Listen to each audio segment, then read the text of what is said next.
Can I just say, I really don't understand why the word me is still in the title. He's not despicable anymore. Why didn't they just call this Despicable 3? You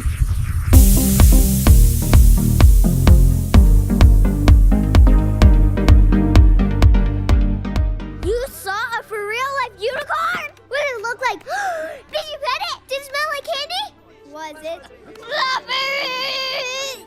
It was so fluffy. I thought I was gonna die.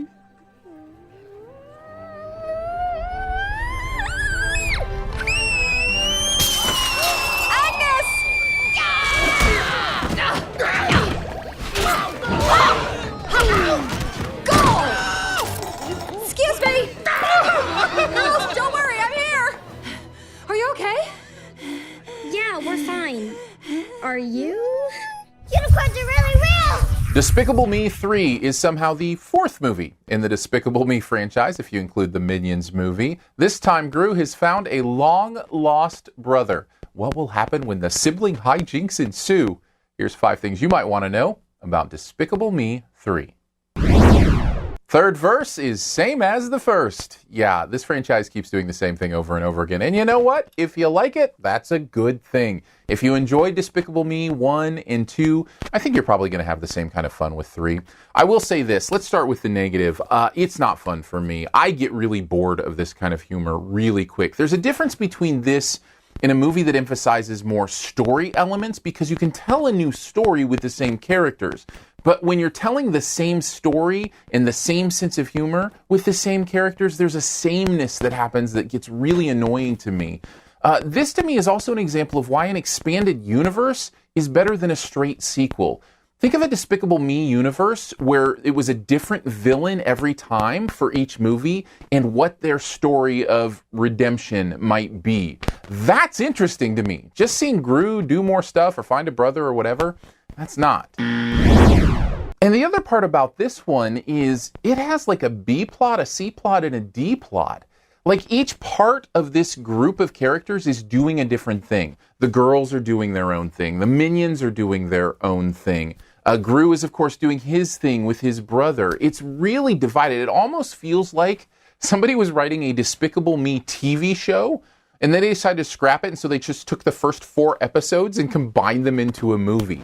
It's that disconnected from itself. I want something that works together as a whole, that isn't just 4 different stories that make no sense together. And here's one of the main reasons. I want something that thematically ties together in a way that means something to me. And this movie just can't do that because it's going in so many directions. There's actually a beautiful moment in this movie, towards the beginning of the movie, dealing with Gru losing his job. That's something a lot of families have dealt with. That's something adults and kids alike can kind of understand. What happens when mom or dad loses their job? How does the family change? Those kind of dynamics. I thought it was poignant and powerful, but the problem is the movie doesn't have the ability to really focus on that idea because it's going in so many directions. If you can kind of be cohesive around a theme like that, I think you get better impact. Not just for the adults. I know that's more of a grown-up thing to think that way, but I think the kids enjoy it more too when they can feel something even if they don't totally understand it. Okay, I've ripped on this movie enough. There's some good stuff here, same good stuff you know from the other movies. And like I said, if you had a good time with those, you probably can have a good time here. And one of those is the animation. I love the humor, specifically, in the way these characters are animated. There's a real sense of style here, not just with the Minions, though I think that's a great example of it, but also with our other characters as well. The design of the faces, the noses, I think it's a really interesting world, and I think the humor works well. And some of the humor is written well, too. So I do think there's some funny stuff here, so you will laugh occasionally. And the other big positive I have to give a shout out to is Trey Parker. He is great as the villain in this movie, or the additional villain in this movie. It's so hard for me to understand sometimes this universe, who's heroes and villains. But he is the, let's just say, antagonist in the movie, and he does a great job, not only with the voice performance, but I also think the design and interesting little nuances of this character who seems to be stuck in the 80s, I really enjoyed. I love what they did with his character. I love how Trey Parker portrayed them. I thought that was a really solid part of the movie. Overall, though, those things can't bring this movie up too much for me. There's just too much of the sameness for me to bring this higher than straight mediocrity, right at a C. Thanks for checking out this Your Movie Friend review. We'll get to the Best Ever Challenge here in a bit. Before we do, let's connect. Hit me up on Twitter. It's Aaron Dicer, Aarondicer. I appreciate a follow there, and we talk about movies, all sorts of fun stuff there. Speaking about chatting about movies, if you do podcasts, make sure and sub to the SiftPop podcast. That's the podcast we do every week. I join up with Andrew Ormsby from Flick Freaks YouTube, and we chat about whatever movie's out that week, some other fun pop culture stuff. Just search for SiftPop in your podcast player. SiftPop should find us there.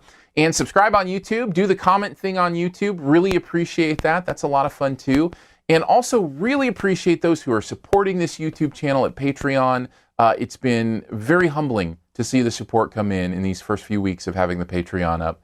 Thank you for believing in this channel. It's patreon.com/yourmoviefriend. If you want to go check it out, there's some fun perks with different levels of giving. I think it starts at $3 a month, so just a few bucks. Seems like a few bucks to you, but it means the world to me. That's patreon.com/yourmoviefriend, and thank you for checking that out. All right, on to the Best Ever Challenge, where you name the best movie ever in a particular category. Also try to identify my choice. All happens in the comments. We're going to do Best Ever Movie that features twins. There are some really good ones out there that feature twins. I thought of 3 that are in my top 100 of all time that feature twins. I'm going to have to go with the one, though, that is hard to explain because talking about it would kind of give away the movie magic in it.